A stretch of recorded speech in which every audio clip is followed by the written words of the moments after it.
اسلام سے محبت تو ہمیں کرنی ہے بھائی. ہمارے پاس اسلام کے علاوہ انسان بننے کے لیے, انسان کا بچہ بننے کے لیے اور کوئی آپشن, انسان کا بچہ صرف اسلام ہی بناتا ہے, باقی لیول ہے.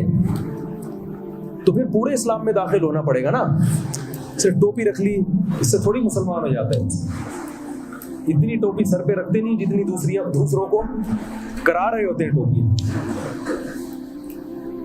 دوسرا, نماز تو سب سے پہلے ہے بھائی. سب سے پہلے کیا ہے؟ وہ تو ہے ہی. معاملات دیکھو, میں یہاں KPK میں بہت سے علاقوں میں گیا ہوں, ایک کمزوری بہت ملی ہے, بہنوں کو وراثت میں حصہ نہیں دیا. یوصیکم اللہ فی اولادکم, اللہ کہہ رہا ہے میں وصیت کر رہا ہوں. دیکھو وصیت کسے کہتے ہیں؟ جب کوئی دنیا سے جا رہا ہوتا ہے اس وقت جو آخری کلمات اس کی زبان سے نکلتے ہیں اس کو کیا کہا جاتا ہے؟ وصیت. وہ کوئی چھوٹی موٹی بات نہیں ہوتی. آپ دنیا سے جا رہے ہیں تو اب لوگوں نے کہا بیٹے جمع ہو گئے, ابا کوئی وصیت کریں آپ, تو فوراً آپ کہتے ہو ہاں میں وصیت کرتا ہوں. بچے آگے نا کاغذ قلم لے کے, ابا کوئی بہت اہم بات کرنے والے ہیں کیونکہ ابھی آخری کلام ہے. تو آپ نے کوئی فضول بات کر لی ہے بھائی, تو وقار کم ہو جائے گا نا آپ کا. تو وصیت بہت اہم حکم کو کہا جاتا ہے. اللہ پر موت واقع نہیں ہوتی, لیکن اللہ نے یہاں اپنے لیے لفظ کون سا استعمال کیا؟ وصیت کا. یہ وصیت کا لفظ اللہ والدین کے حقوق کے بارے میں استعمال کیا ہے. وَوَصَّيْنَا الْإِنسَانَ بِوَالِدَيْهِ, ہم نے انسان کو وصیت کی ہے کہ والدین کے ساتھ احسان کرنا ہے, وصیت کی ہے. اور وصیت کا لفظ اللہ یہاں بھی استعمال کر رہے ہیں. یوصیکم اللہ فی اولادکم, اللہ تمہیں تمہاری اولاد کے بارے میں وصیت کرتا ہے. للذکر مثل حظ الانثیین, بیٹے کو دگنا تو آدھا کس کو ملے گا؟ بیٹی کو. اور بیٹی کو حصہ آج کل بہن کا حصہ, باپ تو بیچارہ مر جاتا ہے, بھائی بہنوں کا حصہ کھا جاتا ہے. نہ زمین میں حصہ دیا, معاف کرا لیا جاتا ہے. یہ بھی جو بہت زیادہ نیک ہے وہ معاف کرواتے ہیں. معاف کروانا ہو نا تو پہلے 2-3 کروڑ کی رقم اس کے ہاتھ میں رکھا کرو, بولے تمہارا حصہ ہے, ایک دن اس کو اپنے ہاتھ میں گھماؤ, پھر اگلے دن معاف کر دو. پھر معافی سمجھ میں آتی ہے واقعی دل سے معاف کیا ہے. اوپر کی معافی وہ تو بہنوں کو تو ویسے ہی مانگتے ہوئے شرم آتی ہے نا. تو بھائی ارادہ کرتے ہو نا کہ بہنوں کو ان کا حصہ, تو دنیا اگر حرام ہی کھانا ہے تو پھر سابق صدر سے کو کیوں پھر ہم, وہ تو سب سے اچھے پھر وہ ہیں نا جو ہمارے سابق صدر تھے, 5 سال کامیابی کے ساتھ گزار کے گئے ہیں. ان پر یہی تو الزام ہے نا, کھایا بہت ہے انہوں نے. تو بھائی ان پہ اور ہم میں کوئی فرق ہوگا پھر؟ بھائی ان کے پاس کھانے کے وسائل زیادہ تھے, زیادہ کھا لیا. ہم صرف بہن کی کھا سکتے ہیں, محلے میں اور کسی کا کھا کے دکھاؤ وہ تمہیں مار دے گا جان سے. تو ہم, یہ مسجد کی اذان ہو رہی ہے, اچھا موبائل, تو ہم تو بہن کا کھا سکتے ہیں, وہ کمزور ہے. وہ جو ہمارے محترم تھے 5 سال کامیابی سے گزار کے گئے, وہ جس کا کھا سکتے تھے انہوں کا کھا لیا. ہم چونکہ بہن کے علاوہ کھا نہیں سکتے تو لہٰذا ہم صرف کس کا کھا رہے ہیں؟ بہن کا. تو فرق اللہ کی نظر میں کوئی بھی نہیں ہے کہ جو جس پہ بس چلتا ہے آپ کھا لیتے ہو. تو یہ تھوڑا مال اس کی قربانی دو گے اللہ کے لیے. آج میں نے جب کیلاش دیکھا نا, اتنی حسین وادی, میں ساتھیوں سے کہہ رہا تھا اسے دیکھ کے جنت میں جانے کا دل چاہ رہا ہے کہ جنت کیسی ہو. ابھی میں تھوڑے دن پہلے تھر گیا تھا, ایسے صحرا ریگستان میں شدید گرمی میں لوگ تمبو لگا کے ٹینٹ لگا کے پڑے ہوئے ہیں وہاں. ایسے علاقے بھی ہیں زمین میں, اور ایسی آبشاریں, ایسے چشمے, ایسے انار کے درخت, اور جناب سیب سے بھرے ہوئے باغات اور ناشپاتیاں ایسے لٹک رہی ہیں, اور انگور کی بیلیں, اور چاروں طرف کیا ماشاءاللہ گرینری ہے. تو میں حیران ہوا, اللہ نے اسی جنت کے ہم سے وعدے کی. یہ تو کچھ بھی نہیں ہے جو جنت اللہ دے گا نیک لوگوں کو. تو اللہ کی خاطر تھوڑی سی قربانی دے دی جائے, بہن کو اس کا حصہ دے دیا جائے. آپ دنیا میں تھوڑا کم کما لو, اس کم میں اللہ انشاءاللہ برکت بہت.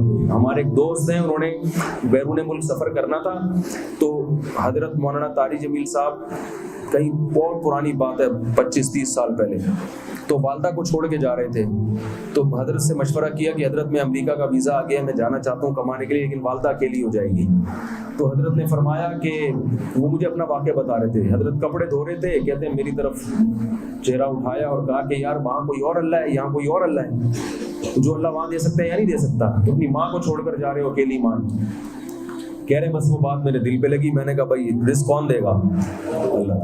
کہہ رہے یہاں ماں کی خدمت کی ہے, اتنا رزق اللہ نے دیا کہ ماشاءاللہ فیکٹریوں کے مالک ہیں, آج سب بہن بھائیوں سے زیادہ کما رہے ہیں.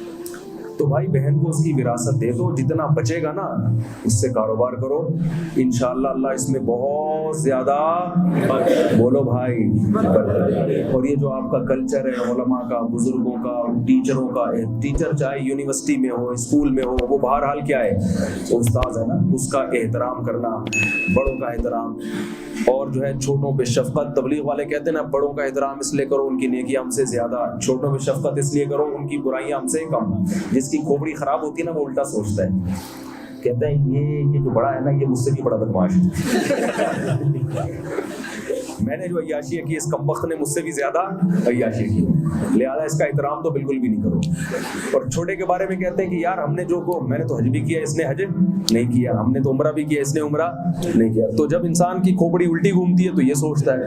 تبلیغ والے آپ کی کھوپڑی کو کیا کر دیتے ہیں, تھوڑا سا سیٹنگ پہ لے آتے ہیں, ان کے پاس پلک پانے اسکرو جہاں سے ڈھیلا ہوتا ہے وہ سیٹ کر دیتے ہیں اس کو. تو یہ ہے بہنوں کی وراثت کا معاملہ ہے. اور دوسرا, نماز تو سب سے پہلے ہے اسلام میں, مسجدوں کو آباد کرنا چاہیے.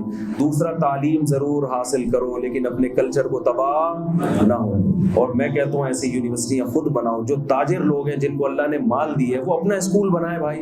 کو ایجوکیشن سسٹم کو کیا کریں, ختم. یہاں سیاسی جماعتوں سے مطالبہ کرو کہ اسمبلی میں آواز اٹھائیں کہ ہمیں یہ کو ایجوکیشن سسٹم منظور نہیں ہے, یہ ہماری اولادوں کو بگاڑ دے گا, ہماری بچیوں کو بےہودہ بنائے گا. ہمیں ایجوکیشن چاہیے. کیا لڑکے الگ اور لڑکیاں الگ نہیں تعلیم حاصل کر سکتی؟ یہ کیا دیکھو گورنمنٹ تو لوگوں کو دیکھتی ہے, لوگ کیا چاہ رہے ہیں. لوگ جب احتجاج ہی نہیں کرتے تو گورنمنٹ کہتی ہے چلنے دو. گورنمنٹ موبائل میں فوج چیزوں میں اپنا ٹائم ویسٹ اور پڑھائی کو تھوڑی فوکس کرتے ہیں. تو ہاں کچھ ہے. تو بھائی اسلام سے محبت کرنی ہے کہ نہیں کرنی ہے؟ دوسری بات, نماز پابندی سے. اسلام سے محبت کا تقاضا کیا ہے؟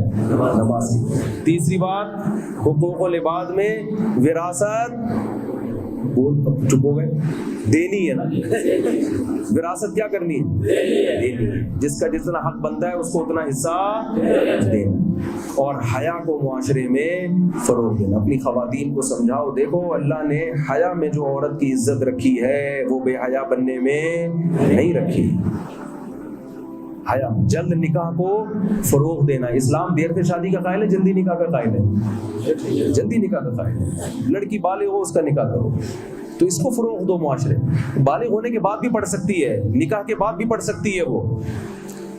میں ایسے بہت سارے واقعات آپ کو بتا سکتا ہوں. کم عمری میں لڑکیوں کی شادی ہوئی, آج خوش ہیں الحمدللہ اپنے گھروں میں, اور پڑھ بھی رہی ہیں. اب اس کی پڑھائی کس کے ذمہ ہوگی؟ سسرال کے ذمہ ہوگی. باپ کا بوجھ نہیں ہوگا, وہ کس کا ہوگا؟ سسرال کا. تو اچھا ہے نا, وہ کمبخت جب فائدہ اٹھا رہا ہے اپنی بہو سے تو اس کا پڑھائی کا خرچہ بھی اس پہ ہونا چاہیے نا. باپ پہ کیوں ڈال رہے ہو خرچہ؟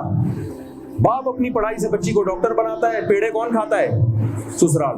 چلو بیٹوں کو باپ اپنے خرچے پہ پڑھاتا ہے نا تو بیٹے اسی پہ کام آتے ہیں نا. بیٹیوں کو باپ پڑھائے گا اپنے خرچے پہ, فائدہ کون اٹھائے گا؟ ریڈی میڈ بہویں چاہیے آج کل. ساسیں تلاش کر رہی ہوتی ہیں اپنے بیٹے کے لیے, مجھے چاہیے ڈاکٹر. Ready made. خرچہ ایک کمبخت نے نہ کیا, وہ فائدہ پورا کون اٹھائے گا؟ وہ سسرال اٹھائے گا. اسلام کہتا ہے بالغ ہوتے ہی شادی کر دو, تاکہ اب یہ پڑھے گی تو کس کمبخت کے خرچے پہ؟ وہ جو کمبخت ہے نا اس کا میاں, وہ پڑھائے گا اس کو, کیونکہ فائدہ کس نے اٹھانا ہے. اب اس کی بیوی اگر ڈاکٹر ہوگی تو عزت کس کی ہوگی؟ اس کے میاں کی ہوگی نا. 10 لوگوں کو بتایا کہ میری وائف کیا ہے؟ ڈاکٹر ہے. لوگ پوچھیں گے کس کے خرچے پہ خرچہ؟ اب لوگ پوچھتے ہی نہیں ہے کیونکہ انہوں نے خود اپنا خرچہ نہیں, اپنی بہو پہ خرچہ نہیں کیا ہوتا. کل کو جب لوگ پوچھیں گے کس کے خرچے پہ, کہے گا میرے خرچے پہ. ویل ڈن, شاباش, زندہ باد. پھر خوشی کا مقام ہے.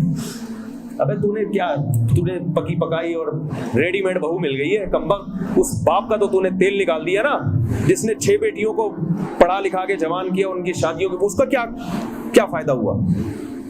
تو سارا نظام کیا چل رہا ہے؟ الٹا چل رہا ہے. آپ نے اس کو کیا کرنا ہے؟ سیدھا کرنا ہے. اللہ تعالیٰ سمجھنے کی، عمل کی توفیق عطا فرمائے.